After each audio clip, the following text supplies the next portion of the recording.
Everyone has heard the word Nephilim. It shows up in ancient texts, in best-selling novels, in documentaries, in conspiracy theories, and in serious academic theology. But here's something strange. Most people who use that word have never actually read the 4 verses in Genesis where it appears. Not 4 chapters, 4 verses. And those 4 verses raise more questions than almost any other passage in the entire Bible. Questions that scholars, rabbis, and theologians have been arguing about for over 2,000 years. So in this video, we're going back to the text. No mythology, no speculation dressed up as fact. Just what Genesis 6 actually says, and why it has been, and still is, one of the most debated passages in all of Scripture. This is part 1 of a 4-part series. By the end of it, you're going to understand the Nephilim in a way that most people, including most churchgoers, never have. Let's start at the beginning. Genesis 6 opens with one of the strangest sentences in the Old Testament. When human beings began to increase in number on the earth and daughters were born to them, the sons of God saw that the daughters of humans were beautiful, and they married any of them they chose. Genesis 6, 1-2. Stop right there. Who are the sons of God? Who are the daughters of humans? And why does this matter enough to be in the Bible at all? The text keeps going. The Nephilim were on the earth in those days, and also afterward, when the sons of God went to the daughters of humans and had children by them. They were the heroes of old, men of renown. Genesis 6:4. That's it. That's the primary Nephilim passage. 2 verses. 1 mention of the name. No detailed explanation, no backstory, no physical description. Just, they existed. They were the offspring of these unusual unions, and they were famous. Then, God looks at the earth, sees how corrupt it has become, and decides to send the flood. The Nephilim are never named as the reason, but they appear immediately before the judgment. The connection is unmistakable. So what's actually being described here? The Hebrew word Nephilim appears only twice in the entire Old Testament, here in Genesis 6 and once in Numbers 13, which we'll cover in part 3. The root of the word is debated. Most scholars connect it to the Hebrew verb nafal, meaning to fall. This is where the popular translation fallen ones comes from. Some interpreters take this to mean they were beings who had fallen morally, or beings who caused others to fall, or offspring of those who fell from a heavenly realm. But other scholars argue the word means something closer to mighty ones, or giants. The Septuagint, the ancient Greek translation of the Hebrew scriptures, renders it as gigantes, which is where the English word giants originates. Here's the honest answer. The text itself is deliberately ambiguous. The author of Genesis does not define the word. It's used the way you'd use a term that your audience already knows, like saying the Pharisees in a New Testament document without explaining who they are. Whoever first wrote or read Genesis 6 apparently didn't need a definition. The meaning was assumed. That assumption, unfortunately, has been lost to time, which is exactly why this passage has been argued about ever since. There are 2 major schools of thought on Genesis 6, and they reach very different conclusions about what happened and who the Nephilim were. Interpretation 1. The angel view. This is the older interpretation. It holds that sons of God refers to divine beings. Angels are a class of heavenly beings who crossed a boundary they were never supposed to cross, took human women as wives, and produced offspring. Those offspring were the Nephilim. This interpretation was dominant in Second Temple Judaism, roughly 400 BC to 70 AD, and it's reflected in the Dead Sea Scrolls, the Book of Enoch, and other texts from that period.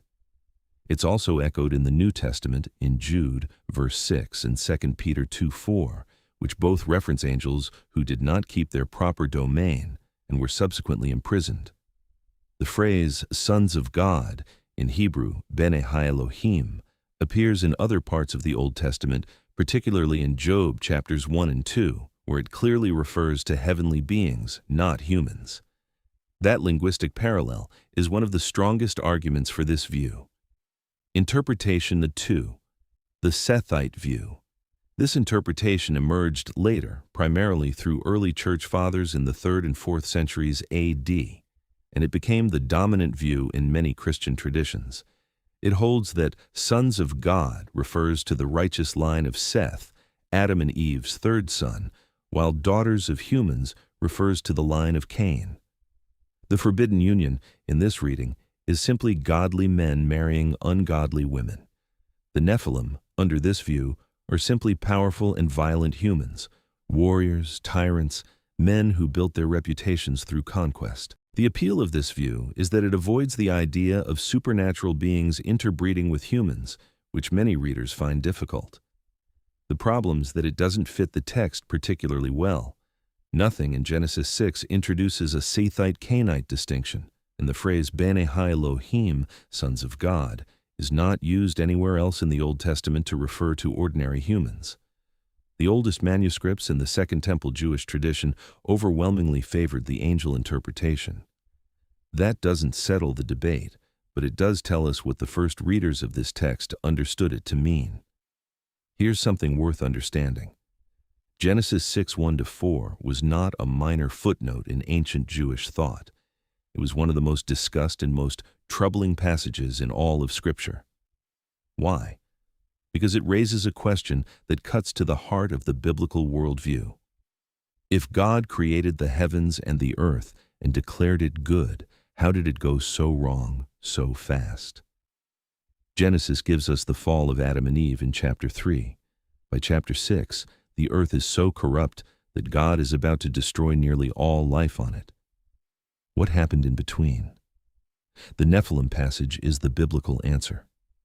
Something happened in that gap, something involving the intersection of the human and the divine, that accelerated the corruption of the world to the point of no return. The specific nature of that something is what theologians have argued about for 2 millennia, but the function of the passage is clear. It explains why the flood was necessary. It frames the flood not just as judgment on ordinary human sin, but as a cosmic reset, a response to a fundamental disorder in the created order. That's a much bigger story than most people realize when they first encounter the word Nephilim. So let's recap what Genesis 6 actually says. 4 verses, a reference to sons of God and daughters of men, a union that produces the Nephilim, beings described as heroes of old, men of renown, an immediate connection to the flood, and a word, Nephilim, that the original audience understood, but that has puzzled readers ever since. The text raises more questions than it answers. That is not a flaw. That is apparently intentional. The author of Genesis expected his readers to know the backstory, a backstory that was preserved in detail in other texts that circulated alongside the biblical canon in the ancient world. In Part 2, we're going to look at that backstory. Specifically, the Book of Enoch, the text that Second Temple Jews treated as the definitive explanation of Genesis 6, and what it says about who the sons of God were, what they did, and why it matters for understanding the Bible's larger story. If you don't want to miss it, subscribe now. Part 2 is already uploaded, link is in the description, and if you've watched our video on the Book of Enoch, this series picks up right where that one left off. I'll see you in Part 2.